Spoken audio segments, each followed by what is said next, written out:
শিবপুরাণ হিন্দু ধর্মের অন্যতম গুরুত্বপূর্ণ এবং বিখ্যাত পুরাণ। এই পুরাণটি ভগবান শিবকে উৎসর্গ করা হয়েছে এবং তার বিভিন্ন রূপ, বিনোদন এবং উপাসনার পদ্ধতিগুলি বিস্তারিতভাবে বর্ণনা করে। শিবপুরাণে শিবভক্তি, শিবলিঙ্গ পূজা এবং পৌরাণিক কাহিনীর বিশদ বিবরণ রয়েছে। শিবপুরাণটি লিখেছেন মহর্ষি বেদব্যাস। এতে মোট 24,000টি শ্লোক রয়েছে এবং এটি 7টি প্রধান সংহিতায় বিভক্ত।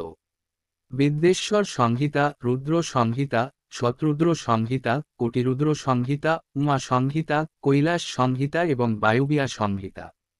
প্রতিটি সংহিতা শিব সম্পর্কিত বিভিন্ন বিষয়ে বিস্তারিত তথ্য প্রদান করে। শিবপুরাণের প্রধান বিষয়বস্তু: শিবপুরাণ ভগবান শিবের গৌরব, তার বিভিন্ন রূপ এবং তার আমোদপ্রমোদের বিস্তারিত বর্ণনা করে।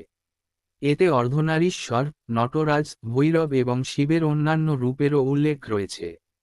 এই পুরাণে শিবলিঙ্গের উপাসনার পদ্ধতি, এর গুরুত্ব এবং এর থেকে প্রাপ্ত উপকারিতা সম্পর্কে বিস্তারিত বর্ণনা রয়েছে। এতে মহাশিবরাত্রি, সোমবতী অমাবস্যা এবং অন্যান্য বিশেষ অনুষ্ঠানে শিবলিঙ্গের উপাসনার নিয়মগুলি ব্যাখ্যা করা হয়েছে। শিবপুরাণে শিব ভক্তির পথ, তার ভক্তদের গল্প এবং শিব মন্ত্রের বিশদ বিবরণ রয়েছে। এটি শিব উপাসনার বিভিন্ন পদ্ধতি এবং তাদের উপকারিতা সম্পর্কেও বর্ণনা করে। এই পুরাণে বিভিন্ন পৌরাণিক কাহিনী এবং ধর্মীয় উপাখ্যান রয়েছে, যেমন সতীর গল্প, দক্ষ যজ্ঞ, পার্বতী বিবাহ এবং অন্ধকাসুর জবাই। এই গল্পগুলি নৈতিক ও ধর্মীয় শিক্ষা প্রদান করে এবং জীবনের বিভিন্ন দিকের উপর আলোকপাত করে। এই পুরাণে বিভিন্ন পৌরাণিক কাহিনী এবং ধর্মীয় উপাখ্যান রয়েছে, যেমন সতীর গল্প, দক্ষ যজ্ঞ, পার্বতী বিবাহ এবং অন্ধকাসুর জবাই।